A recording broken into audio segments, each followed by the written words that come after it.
Je suis Zénab Sidibé de formation, je suis réalisatrice photographe. J'ai étudié au Conservatoire des Arts du Mali. Je suis de la promotion 2018, j'ai étudié le multimédia.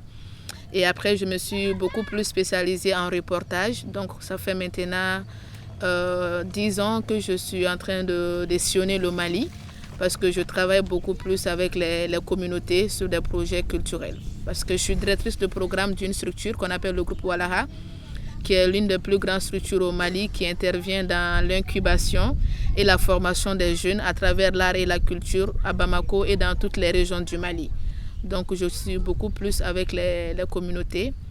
Et depuis 3 à 4 ans maintenant, je suis consultante pour les Nations Unies au Mali, pour tout ce qui est les projets orientés vers les enfants, les femmes qui sont en situation de mobilité ou dans les zones d'insécurité et de guerre au Mali.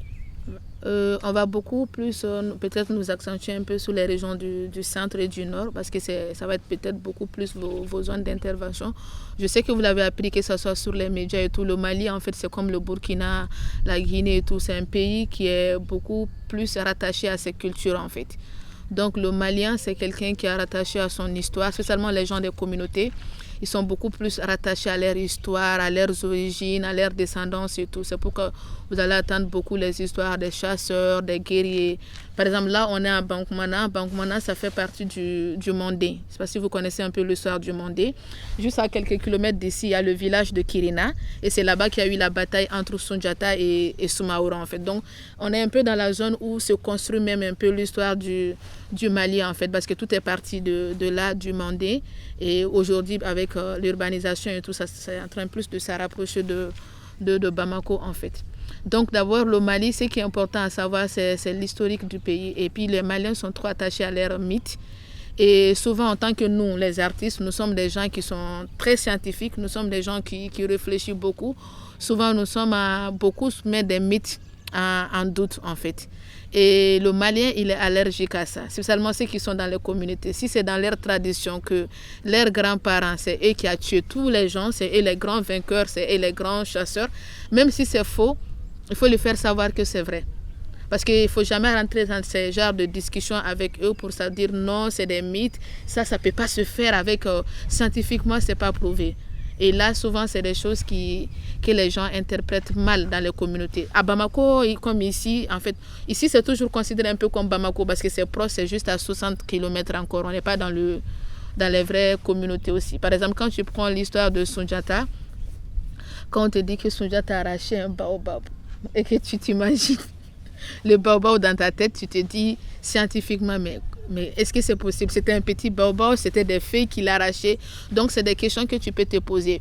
Mais ceux qui sont les Keita, les Mandinka, les descendants de Soundiata, c'est une discussion qu'il ne faut jamais tenir avec eux parce que ça, en fait, pour eux, c'est le fondement même de leur histoire, de leur existence, en fait. Et aussi, le Mali est très mixé. On est mixé, que ce soit le centre, le sud, spécialement par exemple vers la région de Kaï, qui est la première région du Mali. Ça, c'est un peu vers le sud. Donc, on a les Kassonké, la plupart, c'est des Kassonké, on a les Maraka.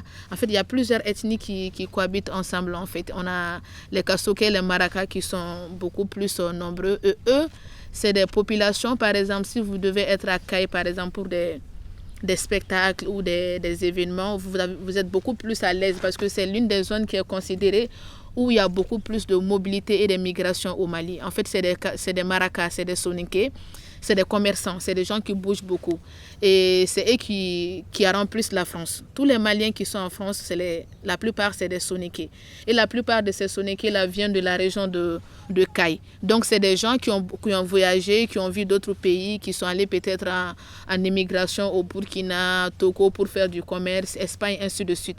Donc, c'est des gens qui sont beaucoup plus ouverts et qui sont beaucoup plus ouverts aux initiations, aux étrangers et tout, en fait.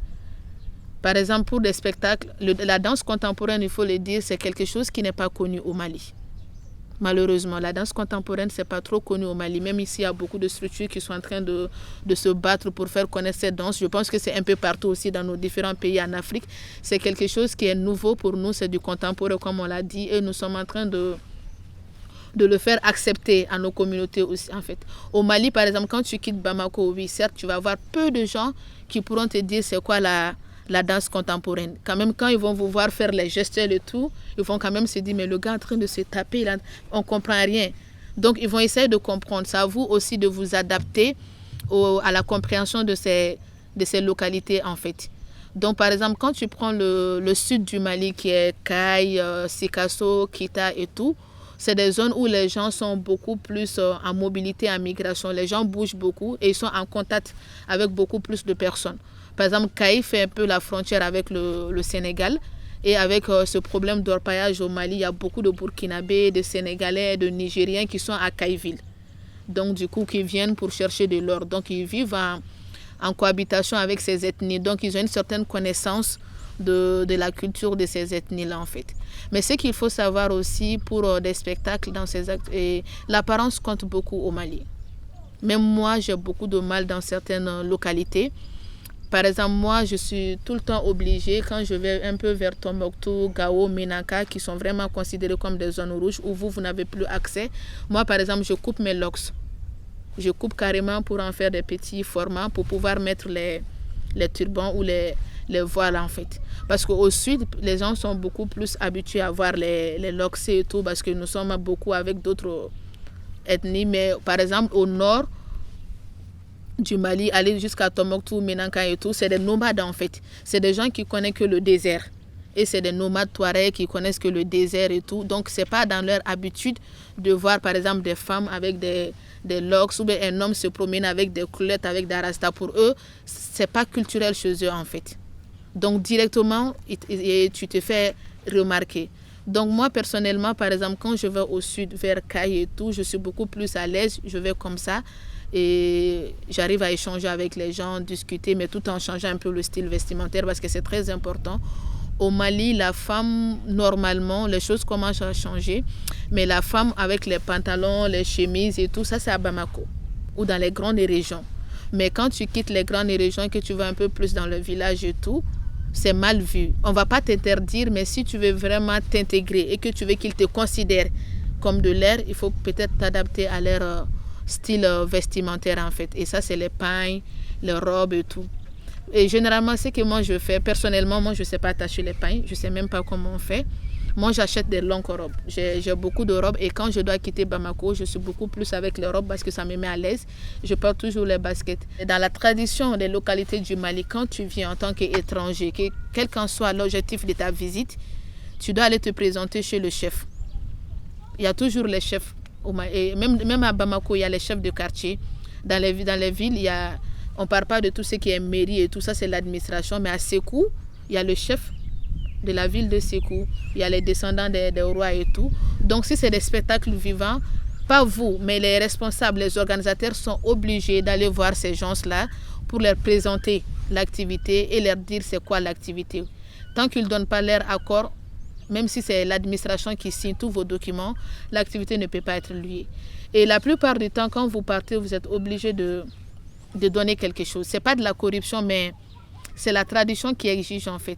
Et auparavant, dans le temps, ce n'était pas de l'argent, c'est du cola, du lait, ou vous amenez des habits. C'est comme dans vos pays en fait, pour dire que vous êtes l'étranger et vous êtes venu demander refus. Mais maintenant, avec l'évolution du monde, tout le monde est devenu accro à l'argent. Donc, ils sont plus, même quand toi-même tu vas les amener là, eux-mêmes ils vont pas te recevoir les. Donc, du coup, il faut toujours prévoir des enveloppes. Il faut toujours prévoir des enveloppes pour amener, ça peut être petit ou grand, et pour pouvoir présenter le projet et aussi demander l'autorisation de le faire. Si vous ne faites pas cela, ils vont saboter votre activité. Et quand je dis saboter, ils vont saboter sur le plan de l'organisation, et sur le plan aussi traditionnel, parce qu'il ne faut pas aussi négliger que c'est des Bambara. Et au Mali, jusqu'à présent, on va dire la magie noire reste une réalité, spécialement dans les milieux Bambara. C'est des gens qui ne s'amusent pas avec ça en fait. Je ne sais pas si vous suivez un peu l'actualité du Mali. Ces temps-ci sur Facebook, il y a beaucoup d'hashtags. Hashtag les vieux de secours. Même si quelqu'un se discute avec sa copine, il dit « Ah, tu refuses? Ok, je vais amener ton nom chez les vieux de secours. » Je ne sais pas si vous suivez un peu l'actualité des réseaux sociaux. En fait, parce que c'est, comme je vous ai dit, c'est une zone où les gens sont vraiment attachés aux traditions. Et les vieux de secours sont considérés comme les plus grands connaisseurs de la magie noire. Et quand ils te lancent des sorts, ces sorts-là, ça va vite prendre en fait. Donc du coup, les gens disent tout le temps, quand tu me fais ça, j'amène ton nom chez les vieux de Ségou. Parce que par exemple, avec la transition, quand le président il a été nommé, il est parti prendre refuge auprès des... Il allait se confier aux vieux de Ségou qui ont fait des prières pour dire que quiconque ose s'attaquer à cette transition aura affaire avec les vieux de Ségou. Et donc ça a créé un peu, spécialement avec les Ivoiriens, ça a créé beaucoup de discussions sur les réseaux sociaux. Tout ce qui arrive en Côte d'Ivoire, ou il y a quelque chose de mal qui arrive à Alassane ou autre chose, les Maliens commencent à dire « Ah, ils sont en train de goûter aux malédictions des vieux de Ségou » parce que les vieux de Ségou ont dit que la Côte d'Ivoire et le Sénégal avec Macky Sall et tous ces présidents qui ne veulent pas se mettre avec nos présidents, on va leur faire ça. Donc du coup, c'est pour dire que c'est des choses qui sont toujours considérées comme une réalité chez nous en fait. Et les gens y croient. Donc du coup, si vous partez dans ces communautés, renseignez-vous sur quels sont leurs interdits, qu'est-ce qu'il faut faire et qu'est-ce qu'il ne faut pas faire. S'ils disent que tel endroit est interdit que les femmes rentrent, ça c'est très important parce que beaucoup de gens ont dit que quand on est touriste, rien ne peut nous arriver. Ça c'est pas au Mali, hein, c'est faux. Par exemple, il y a des lieux au nord du Mali, par exemple, quand tu pars en tant que touriste, la mosquée de Djinkaribert, les mausolées de Tombouctou, le truc, la femme ne rentre pas. Mais il y a des gens qui disent non, moi je ne suis pas de leur culture, je ne suis pas de leur communauté, je viens du Bénin, je suis artiste et tout, je vais voir ce qui va se passer, je vais rentrer. Il y a des gens qui vont te laisser rentrer. Quand tu t'endettes, tu leur supplies, ils vont te laisser rentrer. Mais ce qui va t'arriver maintenant relève de ta propre responsabilité. Souvent, il y en a qui vont dire non, c'est des mythes. Mais moi, je pense que quand on te dit quelque chose n'est pas bon, mieux vaut l'éviter que de le faire en fait. Parce qu'en Afrique, je ne sais pas si vous avez un peu étudié, en Afrique, il y a beaucoup d'interdits qui ne sont pas des interdits. Mais quand tu essayes de les contredire et de le faire, juste pour te punir et montrer l'exemple aux autres, eux-mêmes, ils vont te faire du mal, juste pour servir de leçon aux autres en fait. Donc, faites vraiment attention à ça. Si vous partez dans ces localités où on vous dit non, la femme ne doit pas rentrer dans ceci, là, et je ne donne pas ma main, ça vous allez beaucoup voir au Mali. Beaucoup d'hommes vont vous dire qu'ils ne vont pas tendre la main à la femme. Donc moi, la plupart du temps, c'est que je conseille, que ce soit mes stagiaires ou des gens qui viennent dans ces régions, je dis, quand vous êtes une femme, dans une région du Mali, ne tendez jamais la main en première position. Attendez qu'on vous tende la main et là maintenant vous tendez la main. Parce qu'il y a beaucoup de localités, spécialement les notoriétés, c'est mal vu qu'une jeune fille comme nous vient par exemple dans la cour des rois et que tu tends ta main. C'est très mal vu. Donc du coup, mieux vaut tout le temps rester tranquille et saluer avec des signes de politesse ou tu t'attends qu'on te tend la main en fait. Parce que tu vas avoir des surprises. Et avec la radicalisation de l'islam et tout, il y a beaucoup de nouveaux, entre guillemets, comment on dit ça, des nouveaux imams qui se créent, qui sont aussi allergiques à la femme, qui refusent de donner leur main à la femme. Donc il y a cet aspect-là. Il y a aussi l'aspect sécuritaire que vous ne devez pas oublier, parce que vous savez que le Mali, depuis en 2012, nous sommes en guerre. C'est tout comme le Burkina et le Niger. Je pense que c'est tous les trois pays du Sahel qui sont vraiment touchés par le djihadisme. Et personnellement, au jour d'aujourd'hui, je recommanderais à personne d'aller faire une activité de spectacle, par exemple, au centre du Mali. Certes qu'il faut le faire parce que ces communautés sont là-bas. Ils ont besoin aussi de se distraire, ils ont besoin d'autres choses. Mais au jour d'aujourd'hui, le problème du centre du Mali est très complexe. Même nous qui sommes dans ces localités qui sont entre guillemets considérées comme des gens qui sont des spécialistes de ces localités, on n'arrive pas à détecter exactement le problème. Parce qu'il y a beaucoup de mouvements qui se sont créés de 2012 à maintenant. Au début de la crise, en 2012, c'était la rébellion. Tout le monde savait que c'était la rébellion. C'était une partie qui s'était rébellée pour réclamer des choses. Mais au jour d'aujourd'hui, ça va dans tous les sens en fait. Il y a des djihadistes, il y a des bandits armés, il y a tout. Et le centre du Mali, c'est la zone qui est la plus compliquée. C'est là-bas qu'il y a actuellement tous les problèmes. Parce que ce soit le gouvernement, que ce soit les aides humanitaires, personne ne peut vous dire exactement quels sont les différents mouvements actuels au centre du Mali. Donc si vous avez l'opportunité et la chance d'aller, par exemple, à Mopti, jusqu'à monter vers Gao, c'est une chance parce que c'est une région qui est super belle. et riche dans sa diversité culturelle. En tant qu'artiste, vous allez apprendre beaucoup de choses. Vous allez vraiment vous enrichir culturellement et ça va vous donner des idées de création parce qu'ils ont leur histoire qui est particulière. Mais côté sécuritaire et côté il faut vraiment faire attention. Par exemple, les styles vestimentaires, là, on est entre nous, on est à l'espace ici, on peut s'habiller comme on veut, mais vous ne pouvez pas vous promener comme ça à Mopti au jour d'aujourd'hui. Parce que vous ne savez pas qui vous rencontrer dans la ville. Souvent, dans les boutiques dans lesquelles même vous partez acheter de l'eau à boire, vous allez savoir que le boutiquier lui-même, il fait partie des groupes djihadistes ou bien des trucs et tout. Donc l'information passe vite. Ils vont dire, ah, tu sais, dans tel appartement ou dans tel, il y a des artistes qui sont en résidence. Je pense que ce n'est pas des Maliens, ils s'habillent comme ça, il y a ça. Et si on leur fait quelque chose, je pense que ça va nous donner. Donc vous voyez, donc directement, quand vous êtes étranger à Mopti, c'est facile de vous identifier. Donc du coup, c'est mieux de collaborer avec la population, mais faites très attention à qui vous parlez, avec qui vous discutez, avec qui vous faites le grain, parce que comme vous savez, le grain c'est une tradition au Mali, s'asseoir, faire du thé avec les gens. Et il faut aussi faire attention à votre style vestimentaire. Il faut vraiment faire attention. Quand vous êtes femme et que vous partez à Mopti pour un spectacle, avant le jour du spectacle, portez des robes. Restez tout le temps en robe et que vous soyez musulman ou pas, il faut couvrir la tête. Parce que si vous ne vous couvrez pas la tête, vous n'êtes pas un truc. Directement, si vous êtes comme ça, on va dire que c'est des artistes. Et quand on va dire que c'est des artistes, je suis désolée, mais les djihadistes, dans leur philosophie, tout ce que les artistes font, c'est interdit par la religion. En fait, Dieu n'aime pas ça, Dieu n'aime pas qu'on chante, Dieu n'aime pas qu'on danse, ainsi de suite. Donc du coup, côté sécuritaire, il faut vraiment être très prudent quand vous êtes dans les régions du centre. Si vous sortez juste sortez en groupe. Sortez que dans le cadre professionnel. Si vous avez la possibilité, si vous êtes en résidence ou en formation, allez-y faire le marché ou envoyez quelqu'un de la localité faire le marché et venez préparer chez vous. Évitez d'aller manger dans les restaurants, dans les espaces publics et tout, parce qu'il y a n'importe qui que vous pouvez rencontrer dans ces espaces. Nous, les cas nous arrivés, et tout récemment, j'étais à Douanzan. Douanzan, c'est un peu vers la route de Gao. C'est quand tu quittes Mopti pour aller un peu vers Gao. C'est une zone qui est carrément habitée par les Peuls. Et comme vous savez, depuis un certain nombre d'années, on est en train d'attribuer le mouvement djihadisme à la communauté Peul. Moi, par exemple, je suis Peul. Mais je ne suis pas Peul du centre. Moi, je suis Peul du sud, dans le Wassoulou. Et les Peuls du centre ne nous considèrent pas comme des Peuls. Ça aussi, c'est très important au Mali. Et les ethnies, quand tu es Peul, par exemple, du sud, tu es Peul du nord, tu es Peul du centre, vous n'avez pas les mêmes cultures, vous n'avez pas la même manière de voir les choses. Nous sommes des Peuls un peu malinqués.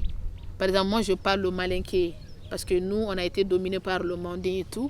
Contrairement à mes frères Peuls qui sont à Douanzan, eux parlent vraiment carrément le Peul. Donc, du coup, le problème, ça a été quoi? Moi, par exemple, quand tu vois mon visage, déjà, les gens ne m'attribuent pas d'être une Malienne. On me traite tout le temps de Togolaise, Gabonaise et Burkinabé. On dit jamais que je ressemble à une Malienne. Et si je suis dans les zones du centre, je ressemble beaucoup plus à les Dogons. Parce que vous avez entendu parler des Dogons. Les Dogons, c'est des gens qui habitent vers la zone de Badjankara et tout, en fait. Donc, vu que les Dogons de nature, c'est des gens, moi c'est mes cousins à plaisanterie, je peux me permettre, c'est des gens qui n'ont pas assez de taille. Et c'est des gens qu'on dit qu'ils sont très, ils sont vilains ou vilaines. On dit qu'un Dogon, quand tu vois un Dogon beau ou une Dogon belle, c'est qu'il a été, la personne a été métissée avec une autre ethnie. Donc moi, quand je suis dans ces zones-là, beaucoup de gens pensent que je suis Dogon parce qu'avec la taille et tout, je les ressemble. Et avec ces problèmes communautaires aujourd'hui, il y a un sérieux problème, on va le dire, entre les Peuls et les Dogons en fait. Donc du coup, le problème du centre même a commencé par ça. Ça a commencé par ce conflit communautaire entre les Peuls et les Dogons. Donc du coup, c'est bon. Le centre est divisé aujourd'hui entre ces deux communautés-là. Et quand nous partons, on part vers la route Dogon, parce que quand tu pars vers la route Peul, c'est des mouvements djihadistes et tout qui sont là. Ils vous arrêtent carrément, ils fouillent la voiture, ils contrôlent votre habillement, ils vous posent des questions. Souvent, ils vous demandent même de réciter des versets coraniques. comme moi, ma connaissance de la religion n'est pas assez énorme, je ne suis pas très pratiquante. Donc moi, je prends beaucoup plus, je prends la route de Badjankara vers les Dogons. Et quand je prends la route de Badjankara, tout au long de ces routes, il y a les Donso. C'est les Donso qui assurent la sécurité là-bas. Ils se sont créés eux-mêmes ce mouvement-là pour protéger leur peuple. Donc ils ont créé des postes. Chaque petit village, vous allez voir des postes de contrôle des Donso. Ça, c'est obligatoire. Et les Donso, quand vous partez et que vous êtes par exemple avec la voiture de Donso Folo, évitez par exemple si vous prenez la route de Badjankara pour aller vers le Dogon, de mettre une femme à côté du chauffeur. Moi, je le fais tout le temps. Toute ma vie, je suis à côté du chauffeur parce que moi, je sais me défendre. Et je connais c'est mes cousins à plaisanterie. Je sais comment les taquiner, comment les avoir. Parce que quand vous mettez une femme devant, c'est Donso, c'est eux qui contrôlent la zone. C'est eux les gendarmes, les militaires de cette zone en fait. Donc, à chaque poste, ils vous arrêtent. Ils se dirigent avec leurs armes vers la voiture. Et dans la tradition, le Donso, quand il a ses gris-gris, il a déjà porté ses protections d'homme, il ne doit pas être en contact, il ne doit pas à l'œil nu, à sa premier regard, il ne doit pas voir une femme. Quand il voit une femme, ça démystifie tout ce qui s'est mis comme protection en fait. Donc ça c'est les Donso. Les Donso, quand ils sortent, ils font des protections, ils font leurs trucs gris-gris et tout. Et quand ils rencontrent une femme, ils peuvent rencontrer une femme, mais quand leur premier regard se met sur une femme, quand vous venez, pour eux, ça fait partir leur gris-gris. Donc la plupart du temps, les femmes sont derrière parce qu'ils viennent comme ça devant.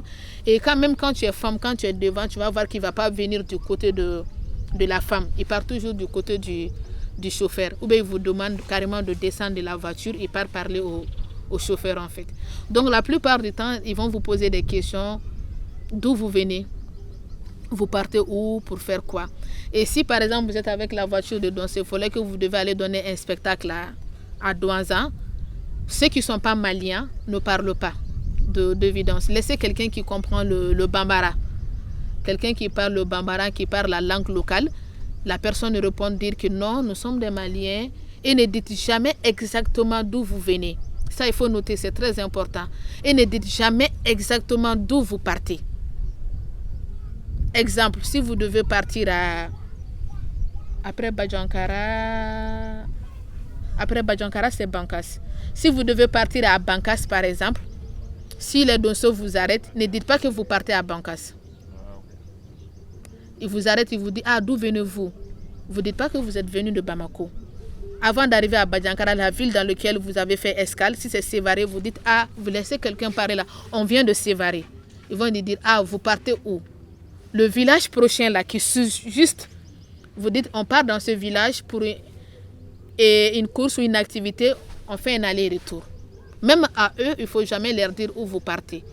Ça, c'est des codes qu'on ne vous dirait jamais, mais qu'il faut vraiment saisir. Beaucoup de gens font l'erreur quand les Donso les arrêtent. Où vous partez? On est venu de Bamako, on va aller faire ça, on va aller à Douanza et tout. Non.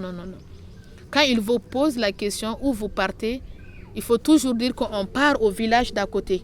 Le village qui suit le village dans lequel il est là, il faut avoir quelqu'un dans la voiture qui connaît. La plupart du temps, c'est le chauffeur qui connaît toute la zone. Donc, c'est le chauffeur qui parle.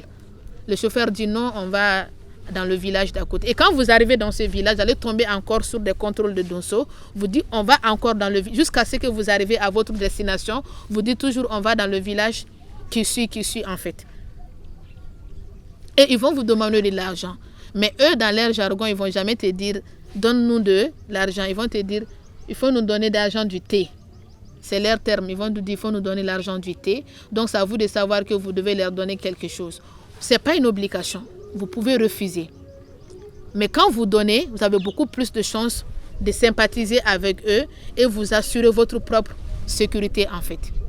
Par exemple, nous qui partons dans les comptes des ONG, dans les chartes des ONG, c'est interdit que nous on donne de l'argent aux Donso. Parce que quand vous le faites, c'est comme si vous défendez le mouvement Donso contre le mouvement Peul. Parce que c'est deux communautés qui sont en guerre. Et ça veut dire que vous prenez parti. Donc c'est interdit dans les chartes des ONG. Mais moi, je le fais tous les jours. Parce que ça, c'est ce que les ONG disent. Et ils viennent avec des cahiers de charges et tout, souvent sans étudier et la localité sans étudier la situation et tout. Moi qui connais la zone, moi je commence parce que quand ils disent c'est interdit de donner de l'argent, moi je paye. Ça c'est un secret personnel que je fais.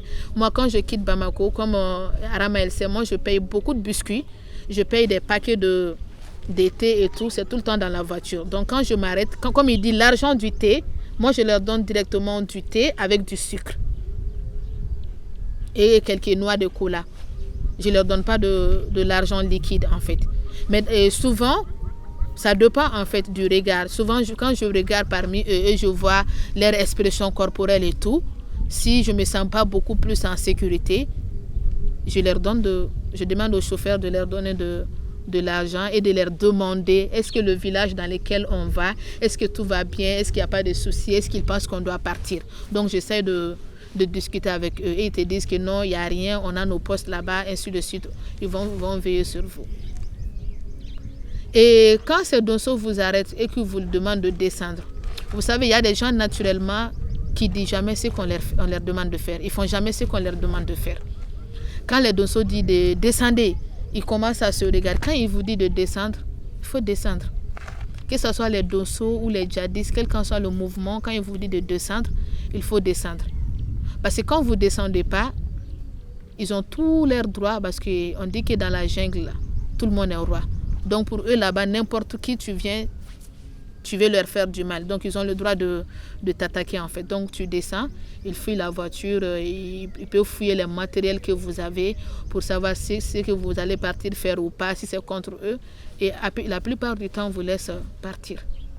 Mais c'est quand ils vont vous faire descendre et qu'ils vont vous voir maintenant que vous êtes en coulotte, vous êtes en truc et tout, ils vont maintenant commencer à demander les pièces d'identité pour se rassurer de votre identité. Et moi, c'est le problème que je crains. Quand je vais dans ces zones, je ne vais pas avec ma pièce d'identité.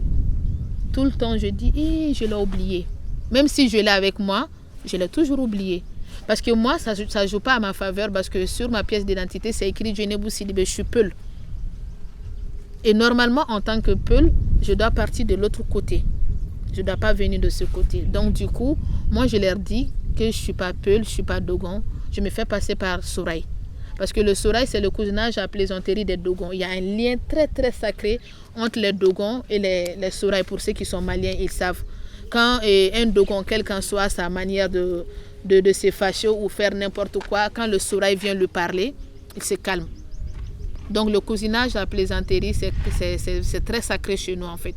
Je sais que ça existe dans d'autres pays d'Afrique aussi, mais le Mali a sa particularité. Donc moi, la plupart du temps, je leur dis que je suis Souraï. Et la chance est que je pars Souraï. Je connais au moins les notions de base. Pour quelqu'un qui n'est pas un vrai Souraï, tu ne peux pas savoir que je ne le suis pas parce que je peux taper la discussion avec toi jusqu'à un certain nombre de limites. Donc moi, la plupart du temps, quand je les vois venir, je fais exprès de descendre les vitres. Je leur dis, espèce de sale dogon que vous êtes. Vous, façon dont vous êtes moche là, depuis que vous êtes descendu des montagnes, vous croyez que vous êtes des rois, quittez, on va pas. Donc moi, je commence directement à les taquiner. Et quand je vais dire ça, ils vont dire, toi, tu n'es rien d'autre qu'une Souraï. Vous là, vous pas. Donc ils commencent à dire celle-là, il faut la laisser partir. Les Souraïs ne nous respectent pas. Donc on commence à se taquiner. Moi, je leur dis, comme vous êtes nos esclaves et qu'on doit vous nourrir, tenez ça. Sans moi, là, vous n'allez pas vivre. Donc j'essaie de créer ces liens de cousinage à plaisanterie. Et ça, c'est très important. Si vous partez dans une localité du Mali et que vous savez qu'il y a des ethnies qui habitent dans ces localités, renseignez-vous quelles sont ces ethnies et quels sont les cousinages à plaisanterie de ces ethnies-là. Et faites-vous passer par leurs cousins à plaisanterie. Ça va vous faciliter tout. Par exemple, au Mali, on a des préjugés sur les ethnies. Vous savez, tout le problème du Mali, moi je le dis tout le temps, c'est parce que le Malien même ne connaît pas le Mali. C'est pas vous, hein. Le Malien même ne connaît pas le Mali. Il y a des gens, je donne ma main à couper ici parmi nous, qui sont entre guillemets, se disent Maliens. Mais depuis qu'ils sont nés, à part Ségou, peut-être pour un festival ou dans le village des trucs, ils n'ont même pas fait 5 villages du Mali. Ils n'ont pas cohabité avec 2 ou 3 ethnies du Mali. Il y en a. Et dans vos pays aussi, ça existe. Il y a des gens qui sont ivoiriens, burkinabés, à part Ouaka, Bobo, à part Abidjan, Adjamé, ils ne connaissent pas la ville dans sa diversité culturelle. Et moi, je pense que ça, c'est très grave. Pour moi, personnellement, je trouve ça très grave en fait. Spécialement nous qui sommes dans le milieu culturel et artistique. Nous sommes dans l'obligation de connaître notre pays, de nous donner le moyen de le parcourir et de nous donner le moyen de cohabiter avec les différentes ethnies de ce pays. Artistiquement, ça nous soigne, artistiquement, ça nous inspire, artistiquement, ça nous permet de créer. Parce que quand tu prends la création, la plupart de nos créations, d'abord, je pense que c'est destiné à nos peuples, avant que ça soit destiné à l'Europe. Et pour que tu fasses un spectacle qui est destiné à un peuple, pour que tu danses pour un peuple, pour que tu danses pour une communauté, il faut connaître. C'est qui? Ils sont quoi? Ils font quoi? Donc du coup, aucun d'entre nous n'a des millions ici, mais on peut tous se donner des moyens de visiter au moins les localités de nos pays. Parce que nous sommes en Afrique, et en Afrique, Ami connaît Oumou, Oumou connaît Fatim. Chacun connaît quelqu'un. Tu vas voir que ton père, il a son village. Tu peux visiter son village. Il a un de ses collègues de boulot qui est très proche de lui, qui est comme un père pour toi, qui a son village. Quand tu pars là-bas, tu as quelqu'un qui va te loger. Donc, je pense qu'on doit se donner le moyen de connaître nos pays.